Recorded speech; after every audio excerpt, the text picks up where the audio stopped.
Mic check. Um, Hello, everyone. Hi. So now we have President Woodson is here. We are about to start. All the children have taken their seats. Thank you. So everyone, please take your seats, and we will begin momentarily. Thank you.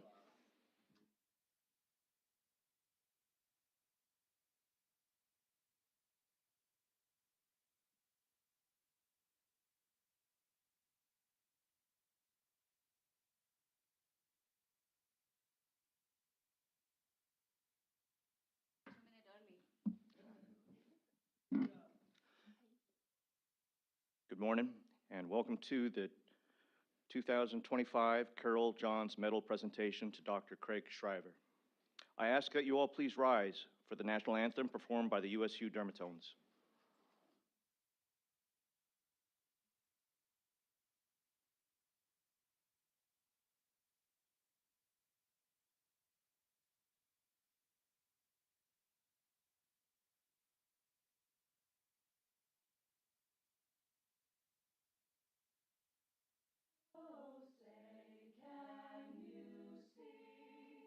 By the dawn's early light, what so proudly we hailed at the twilight's last gleaming, whose broad stripes and bright stars through the perilous fight o'er the ramparts we watched were so gallantly streamed.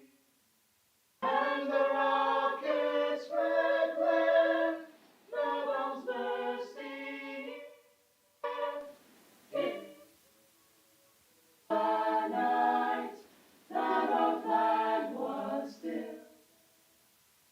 Oh, say does that star-spangled banner yet wave?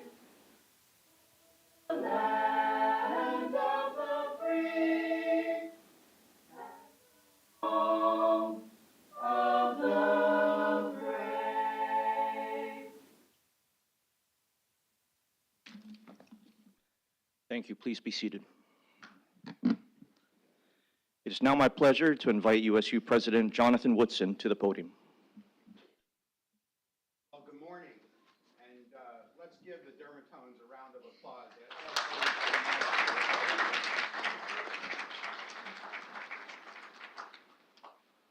Well, this is a special day, and so thank you all for being here. It's a great honor.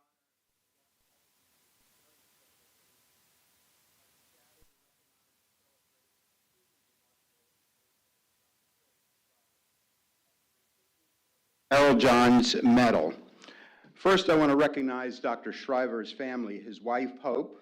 Thank you for being here. Their children, Brian and Melissa, and extended family members. Thank you all for being here. Let's give them a round of applause.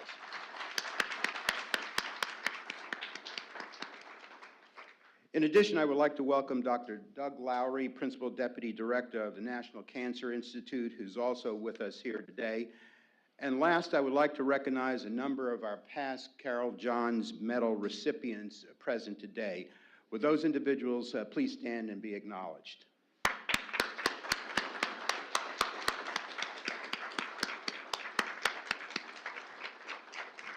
Easy to recognize with those medallions around the neck. Very, very special. This medal is named in honor of the late Dr. Carol J. Johns. Dr. Johns was a pioneering pulmonologist and champion of women in medicine. She was the first woman member and later the first woman president of the American Clinical and Climatological Association. A leading expert in sarcoidosis and tuberculosis, she directed the sarcoid clinic at Johns Hopkins University and authored more than 60 publications. Over her nearly 50-year career, she held numerous leadership roles at Johns Hopkins, including assistant dean and director of continuing medical education, and she briefly served as acting president of Wellesley College. Beginning in 1985, she served as a regent and later vice chair of the USU Board of Regents and a strong supporter of this institution. A tireless advocate for women's advancement in academic medicine, she remained active in teaching, mentorship, and clinical work until her death in 2000. Like Dr. Johns, Dr. Shriver embodies the highest ideals of academic medicine: leadership, innovation, and unwavering commitment to service. His career reflects the same dedication to advancing science, mentoring others, and improving patient care that defined Dr. John's remarkable legacy. Dr. Shriver's journey has been nothing short of extraordinary. A pioneering surgeon, an innovator in cancer research, and a tireless advocate for his patients and for military medicine, he has advanced science and the practice of breast cancer care through a bold vision and relentless dedication. The establishment and leadership of the Merthyr Cancer Center and the Clinical Breast Care Project have transformed how we detect, understand, and treat breast cancer, not just in the military, but across the nation and beyond. Dr. Shriver's groundbreaking work has transformed cancer care and research across the military health system and across the world. He serves as director of the Merthyr Cancer Center Research Program and holds the Oliver Bears Professorship in Surgery at USU. He's a driving force behind the Clinical Breast Care Project, a pioneering, congressionally mandated military-civilian initiative that has received over $100 million in funding support. Under his leadership, the CBCP developed one of the world's largest annotated breast cancer biorepositories, enabling major advances in prevention, diagnosis, and treatment of that disease. Dr. Shriver has also been a key contributor to the National Cancer Initiatives. He was a founding member of Apollo Network, Applied Proteomics, Organizational Learning and Outcomes, a tri-agency collaboration among the Department of Defense, the Veterans Affairs, and the National Cancer Institute that integrates proteomics with cancer care to accelerate personalized oncology treatments. His leadership has had a profound impact on military medicine, academic surgery, and cancer research, establishing him as one of the most respected physician scientists in the Department of Defense and in the nation. Yet beyond the accolades, what truly sets Dr. Shriver apart is his unwavering commitment to service to our service members and their families, and to his colleagues and to the next generation of physician scientists. And I would add personally, he is one of the most humble individuals I know who has accomplished so much. His work exemplifies USU's mission to educate, discover, and serve, and he has inspired all of us to aim higher. Today, we not only celebrate Dr. Shriver's achievement, we affirm our gratitude for his legacy, his leadership, and the example he has set for all of us. Thank you so much for being a member of our community.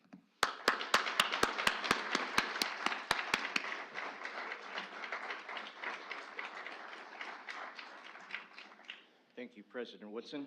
I am now pleased to invite School of Medicine Dean Dr. Eric Elster to the podium.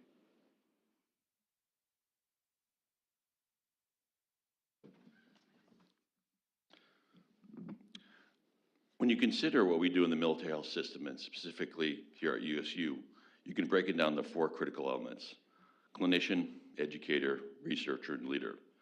Most of us are really good at least 2 of these 4 things. The best are really good at 3 of the 4. The best of the best, what I call quadruple threats, are equally excellent at all 4 of the critical things that make a great military doctor and medical educator. As you might guess, and as you know from him, Craig Shriver is the best of the best. An outstanding clinician, a phenomenal educator, a renowned researcher, and inspiring leader, Dr. Shriver is a textbook example of the quadruple threat. I first encountered Dr. Shriver when he was a program director for surgery at Walter Reed Classic, and I was a Navy resident. He took a genuine interest in my learning and development, as he did in the careers of all the residents under his direction, which I technically wasn't. Not just because he's an excellent teacher, although he's that, but because he takes personal responsibility for the quality of surgery and medical care in the military. He was instrumental in leading transition to the new Walter Reed, a process that could have been and was in some cases difficult and contentious. But Craig Shriver's natural grace, his quiet way of influencing others to do the right thing, and his innate ability to just make things happen made it a seamless transition for surgery, regardless whether you were Army or Navy.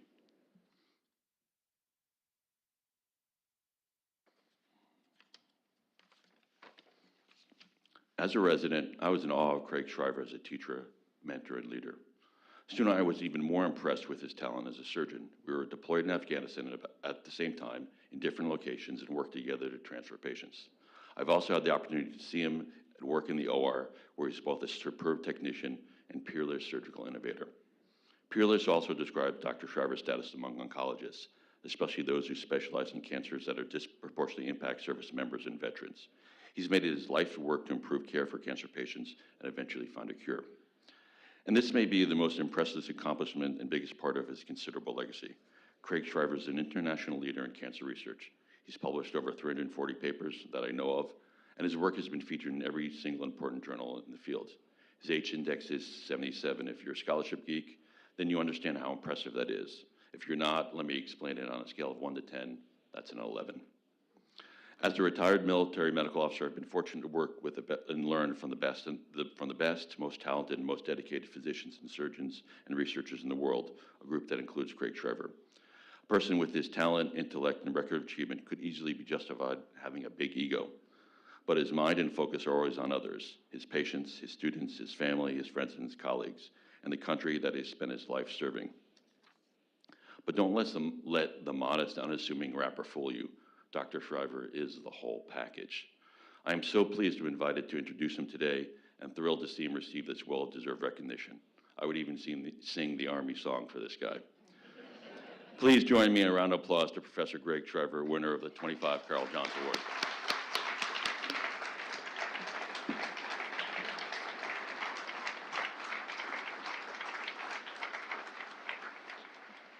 Thank you, Dean Elster. Dr. Gita Upadhyay, Faculty Senate President, will now present the Carol Johns Medal.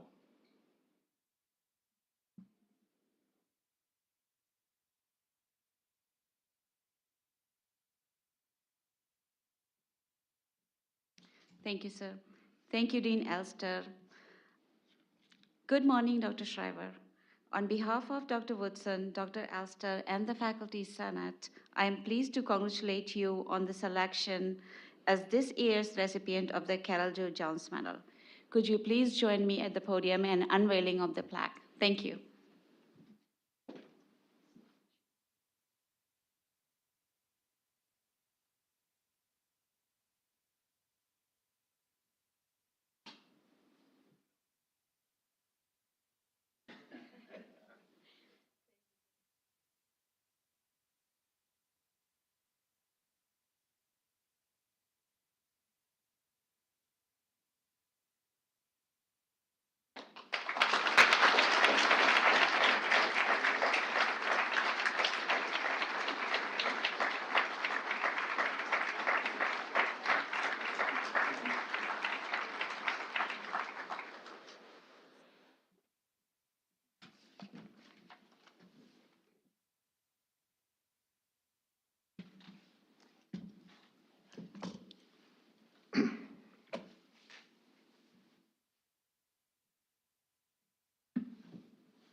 Once upon a time, in a small town in the southern part of the state of Pennsylvania, a young boy in his early teens set out to find any type of work. This boy, no more than 15 years old, had been born into a struggling family of no means, and now the Great Depression of the early 1930s forced him to leave home and seek opportunity elsewhere. This boy went north to a town in central Pennsylvania and found work as an apprentice for a man who did house painting and wallpaper hanging. It was tough work and tough times, but this boy scratched out an existence for himself. In time, he met and married a young woman, and they would go on to have one child, their only child, a boy who would grow up in that city, himself meet a woman, get married, and they would have 3 children. The third of these three children would turn out to be much like his grandfather and would likewise leave this small town in which he was raised to seek his own destiny elsewhere. Over half a century later, that third child stands here before you, humbly accepting the Carol Johns Medal and acknowledging his family and colleagues and supporters who have led him to this moment. President Woodson, Dean Elster, university leadership members, Captain Austin, Dr. Lowy, all NCI leaders in attendance, Dr. Jerry Lee, President Emeritus Rice, Mr. Jacobs, Mr. Kurtz, Dr. Hai Hu, senior leaders and colleagues. A quote from Oprah Winfrey that she spoke during a Lifetime Achievement Award acceptance sums up what I want to talk about in these short remarks. She said, quote, "I am deeply humbled to receive this award because it's not just about me. It's about all of the people who helped me get here." Accordingly, for my few minutes, I would like to talk about the following: the faculty, former Carol Johns awardees, and my family. When I learned last month from Gita that the Faculty Senate had chosen me as this year's winner of the most prestigious faculty award, I honestly was humbled, somewhat shocked, and yet grateful beyond belief. In the days to follow, I began to reflect on my 37-year academic career here at USU, starting out as an instructor in 1988. I also began to consider the types of awards that a person can be given in a profession. In general, there are really only three types or categories of awards. One type is an award or recognition for successfully completing a known and defined set of tasks. For example, a graduation diploma, a military deployment, etc. A second type of award or recognition is one you get when your superiors, bosses, or supervisors want to recognize you for some special or important accomplishment. For example, the Outstanding Service Medal or Distinguished Service Award, etc. Now, these two general types of awards are highly meaningful and impactful, no doubt about it. But it is the third type or category of award that I believe is the most special. This type of award that one receives from one's true peers, the ones who are in the trenches with you, who understand and share the struggles and difficulties we all face together, who then vote and choose one of their own to represent them all, in a way, as the holder of the award. To me, at least, this third type of award, like the Carol Johns Medal, is given as a recognition by the USU faculty through their elected faculty senators, and therefore, to me, represents the most meaningful recognition that I could ever be given. For that, my deepest and most profound gratitude I give to the Faculty Senate for honoring me in this way. Now, as the most recent awardee of the Carol Johns Medal, I sought to learn more about the woman who is the namesake of this award. I want to thank Neil Grunberg, Carol Johns Medal awardee in 2007, for meeting with me as he knew Carol Johns personally. I also spoke with Marilee Poth, Carol Johns Medal awardee of 2008, but importantly, Dr. Poth was president of the Faculty Senate when the Carol Johns Award was established. Through both of them, I learned that Carol Johns started on the Board of Regents of USU as a representative of Johns Hopkins University in a collaborative outreach at the time by USU to Hopkins, marked by somewhat political considerations. But by the time she passed away, Carol Johns had become the fiercest advocate for USU and one of its biggest supporters, effectively using her national renown and academic prowess to support and advance the reputation of what was, in a way, her adopted home here at USU. As I now join the lineage of the amazing USU faculty who have been bestowed with this award over the past 25 years, many of whom have honored me with their presence here today and are proudly displaying your medals. Thank you all for coming and doing that. I am so grateful. As the famous actress Meryl Streep once said upon receiving an accolade, I feel very honored, but I also feel like I'm standing on the shoulders of giants. So many people have come before me and paved the way. Fellow Carol Johns awardees, I humbly thank you for your support as together and down through the years, the award represents a truly historic woman whose namesake medal we now all share. Like President Woodson, I would now like to invite you all to please stand and again have another round of applause for the former awardees.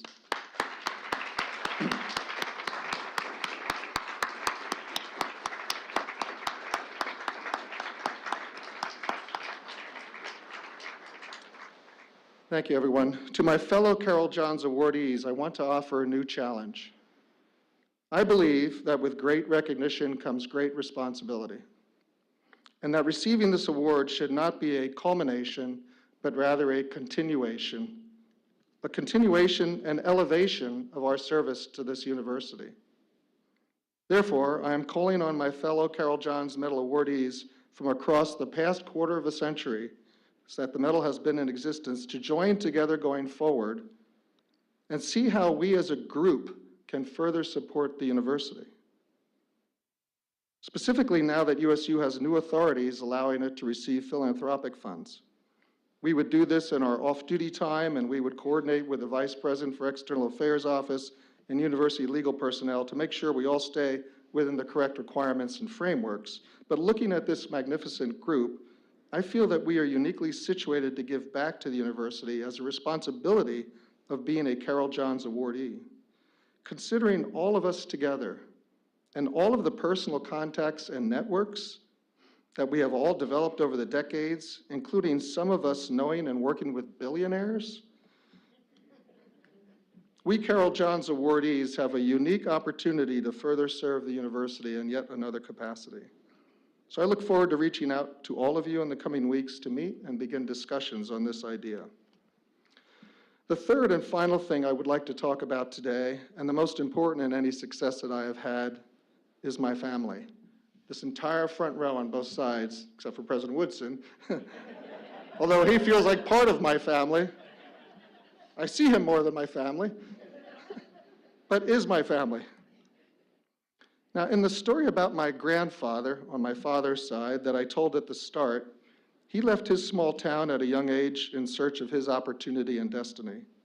Like him, I also left my small town in search of opportunity and destiny. But unlike my grandfather, who had to go it alone after he left home,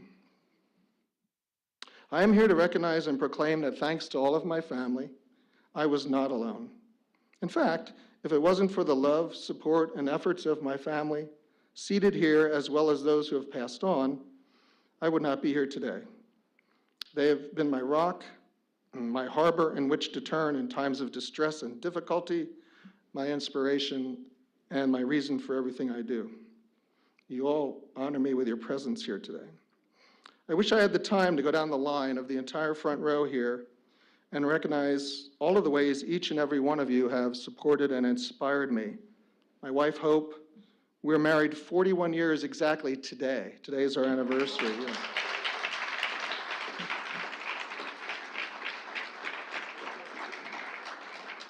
I told her I was taking her somewhere very special for her 41st anniversary, so here you go, honey. I wonder if this will cut it. My children, Melissa and Brian, as children growing up in our house, you too bore the brunt of my penchant for working 100 hours a week, too numerous to count nights and weekends I spent at the hospital operating on sick patients, and multiple overseas deployments. I am quite aware that your personal experience of living with me and observing these aspects resulted in neither of you wanting to go into medicine as a profession.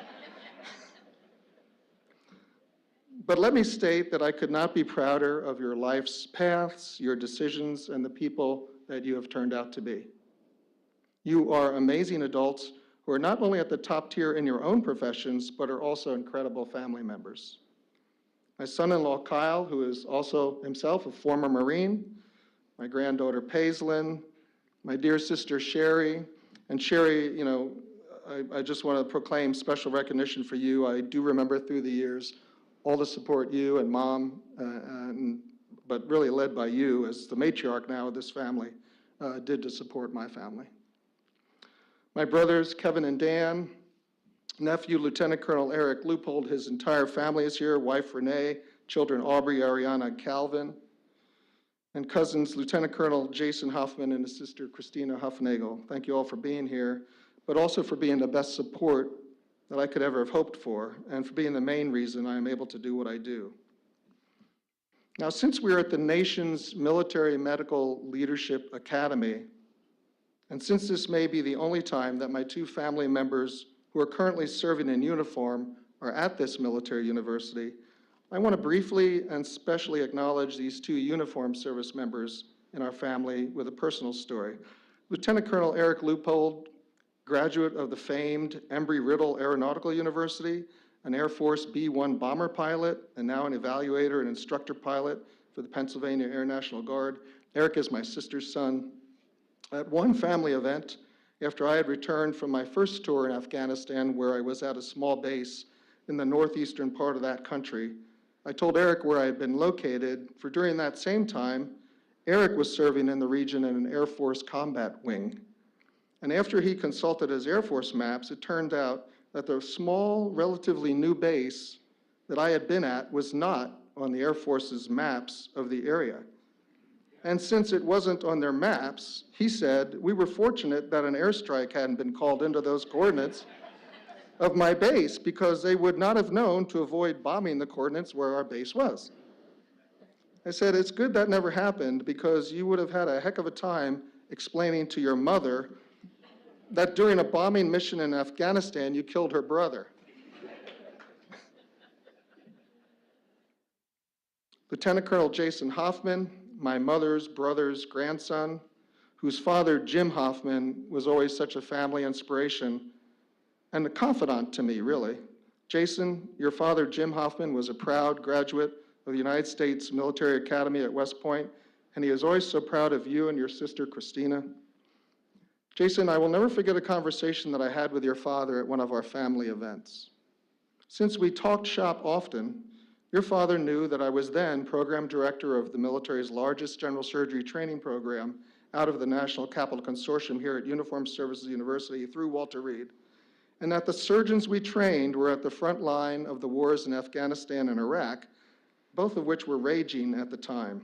You, Jason, were getting ready to deploy a few weeks later to Iraq as part of your Army Stryker Brigade into the teeth of the deadly urban fighting deep in Iraq.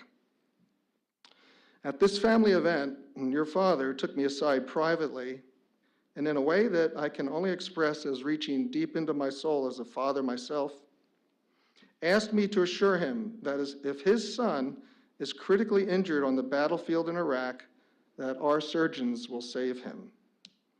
With all of the confidence in voice and mannerism that I could muster, I told him, yes, yes they will. Your father gave a quiet nod, turned, and walked away. That moment for me drove home on a deeply personal level what the true meaning of my work here is. And by extension, what all of us at or associated with USU are truly doing. We are fulfilling the mission of our nation's military medical university that is written in stone as you enter, learning to care for those in harm's way. All of you here at this university, and affiliated or partnered with it or collaborating with it in any way, are contributing to answering this most sacred call on behalf of all of the loved ones of this nation's military, past, present, and future. And so I am humbly honored to be receiving this award, and will be forever grateful for the amazing environment of support and possibilities that its people, all of you and many in the past, have created here since I started as an instructor at USU 37 years ago, to make any of my personal success possible. Every single one of you in attendance deserves to have your name mentioned from this podium, and I apologize for not having enough time to do so. Everyone in this audience, and many who aren't, you all helped me get here, and I'm exceedingly grateful. I want to thank my department chair of surgery, Captain Matthew Bradley, who nominated me for this award, to Drs. A.J. Copeland and Neil Grunberg for writing critical letters of support. Thank you to the incredible Dr. Guido Upadahe, and again to the entire Faculty Senate for selecting me for this honor. And so to everyone assembled and who have been part of this magnificent journey that has led me to this moment, I say to you in the original language of Latin, Sine nihil sum. Without you, I am nothing. Thank you. God bless America.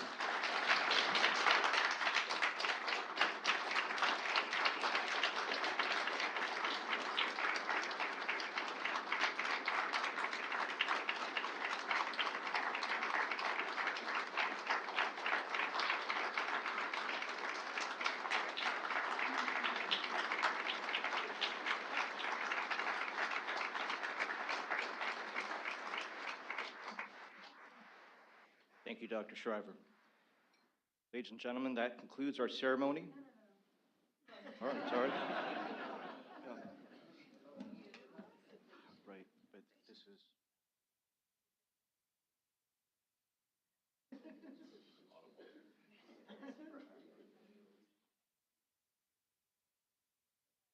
We're gonna have the citation now. So we were so excited, we just changed the events how they were happening right now. Thank you.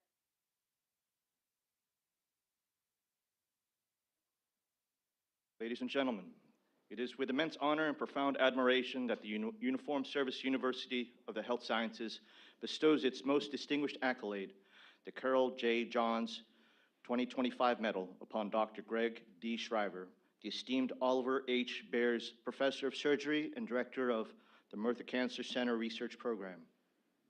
This medal, awarded by the faculty for a faculty member whose contributions profoundly elevate USU, recognizes Dr. Shriver's unparalleled impact on the faculty welfare and excellence, the promotion of exceptional educational programs, and the indelible advancement of USU's global stature.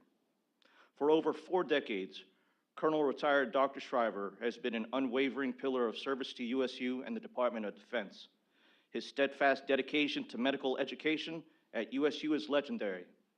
As the director of USU's National Capital Consortium General Surgery Program for 16 years, he shaped and inspired generations of surgeons, clinicians destined to perform life-saving procedures for those in harm's way.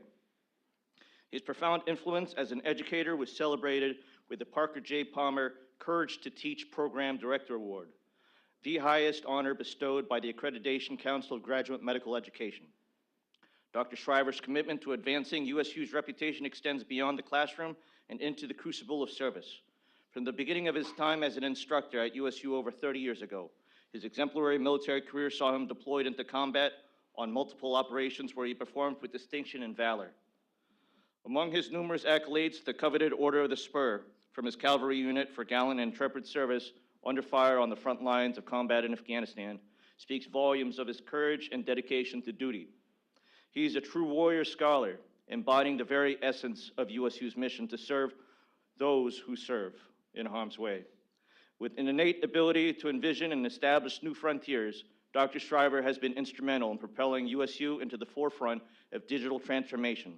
He championed the advancement of cloud computing capabilities for USU faculty, staff, and students, creating an environment where innovation thrives and cutting-edge research flourishes.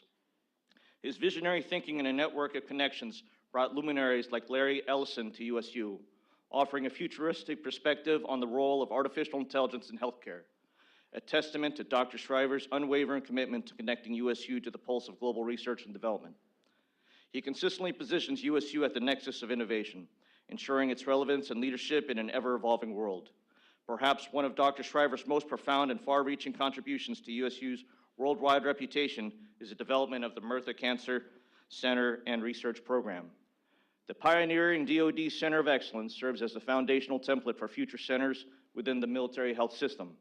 The MCC Research Program provides invaluable resources to numerous USU laboratories, fostering world-class research and hosting one of the largest biosample repositories globally, which benefits researchers and clinicians worldwide.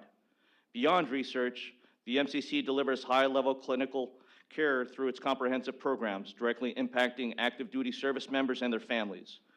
The scope and impact of Dr. Shriver's contributions to research, education, clinical care, and the reputation of USU are simply unmatched. What makes Dr. Shriver's astonishing achievements even more remarkable is his profound humility. Despite these otherworldly accomplishments, he describes himself as merely a cog in the wheel, a testament to his unassuming nature and focus on collective success. Such exemplary leadership, characterized by both unparalleled achievement and genuine humility, is a rarity. We are proud, on behalf of the USU Faculty Senate, to award the Carol J. Johns Medal in 2025 to Craig Shraver, Professor, Department of Surgery. Ladies and gentlemen, please join me in a round of applause again for Dr. Shriver.